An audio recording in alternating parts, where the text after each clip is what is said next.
true, manake inazungumzia mambo ya kweli kabisa. Kwa mfano ukiangalia mstari ule wa kwanza inasema kwamba lakini kuliondokea manabii wa uongo katika wale watu, kama vile kwenu kutakavyo kuwako walimu wa uongo. Nyakati hizi wapendwa, kumetokea manabii ambao ni wa uongo, na hili neno ambalo lilishasemwa ya kwamba kutatokea na manabii ambao watakuwa ni wa uongo na watakuwa uongo kwa sababu ya kibinafsi, ama kwa sababu ya kutaka kujinufaisha wao wenyewe. Manabii wa uongo wanajitokeza nyakati hizi, na wamekuwa wengi sana kwa sababu ya tamaa, na ndio maana tunaambiwa hapa ya kwamba walishatokea ama wametokea miongoni mwetu, wanaotabiri, wanaosema kwamba ninaona, wanaosema kwamba kutatokea, na tunaambiwa ya kwamba wakishajitokeza hao manabii, wengine watakuwa wanakuangalia, wanatunza, yaani wanajitokeza na unabii ule wa kutungwa tu. Mtu anaenda mahali anatunga kitu anakuletea, na sasa kama hautakuwa mtu wa kufunguka macho ya rohoni, hautaelewa huyu mtu ana nia gani kwako, kwa sababu wewe pia na wewe haupo karibu na Mungu.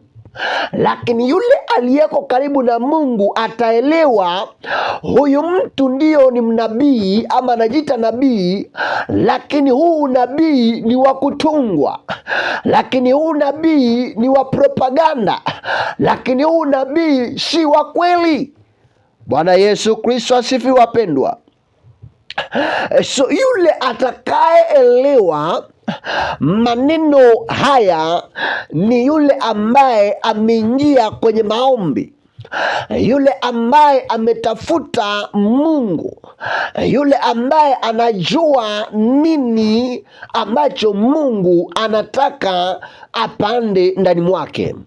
Unajua kuna unabii ambao utapewa na utakukufisha moyo kabisa, kwa sababu utakuwa ni unabii wa kutisha na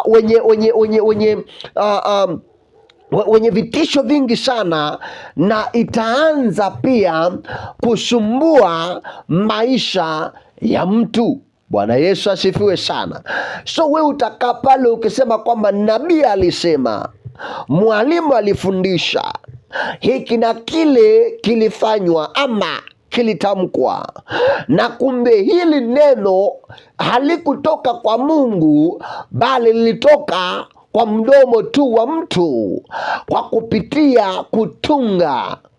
Nataka niwaambie wapendwa wa Mungu, maneno ya Mungu sio ya kutungwa tu. Maneno ya Mungu ni ya kuomba na kusoma neno na kuelewa na kupeleka. Unasikiza Roho Mtakatifu vizuri, manake nyakati hizi kuna Roho Mtakayote na Roho Mtakatifu.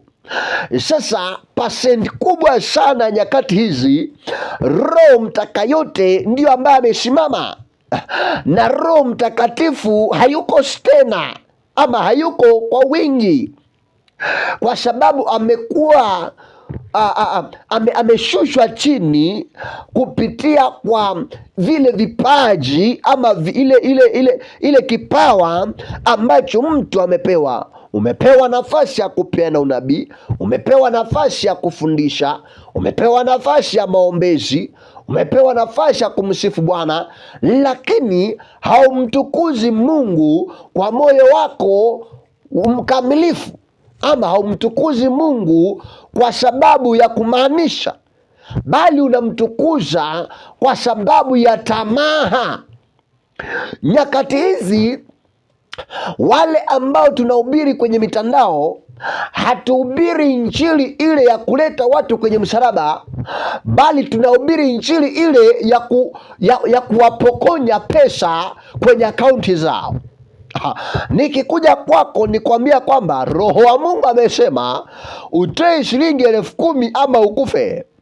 Sasa mtu hata jua ni Mungu amesema, ama hata kuwa na ufahamu wote, atakuwa ametikisika. Sasa atakuwa ako na uoga, ataanza kung'ang'ana kutafuta 10,000 apeane ili asikufe. Kuna unabii wa vitisho jamani, na kama madhabahu haya yamesimamishwa kwenye misingi ya Kikristo, basi hakutatokea na ubinafsi.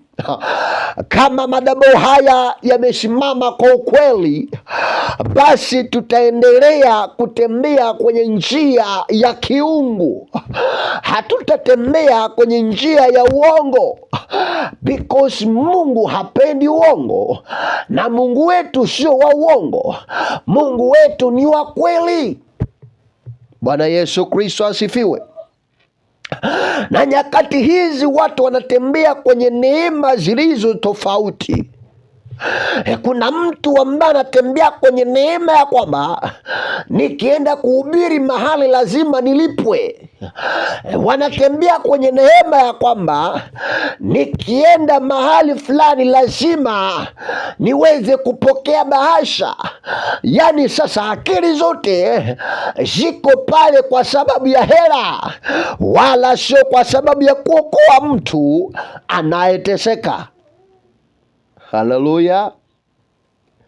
Na ndio maana neno la Mungu likasema kwamba miongoni mwenu kutatokea na manabii wa uongo. Kutatokea na manabii wa uongo. Kutatokea na walimu wa uongo.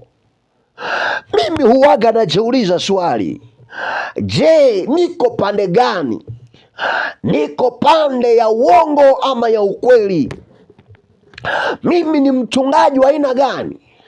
Mimi ni mchungaji wa kweli ama wa uongo?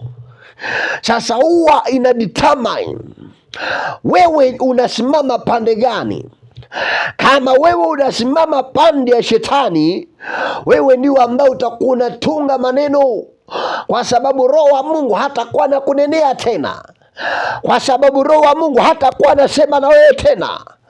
Roho wa Mungu atakuwa amekutoweka. Unabakia na madhabahu ya kwako, unabakia na mizimu ya kwako, unabakia na miungu ya kwako, ndio ambayo inakuongelesha. Bwana Yesu asifiwe wapendwa. Tusitembee kwenye njia ya giza, tutembee kwenye njia ya mwangaza, tutembee kwenye njia ile inayompendeza Mungu. Tuenende kwenye njia ile ambayo ni ya kweli, manake Baba yetu wa mbinguni ni mtu wa kweli.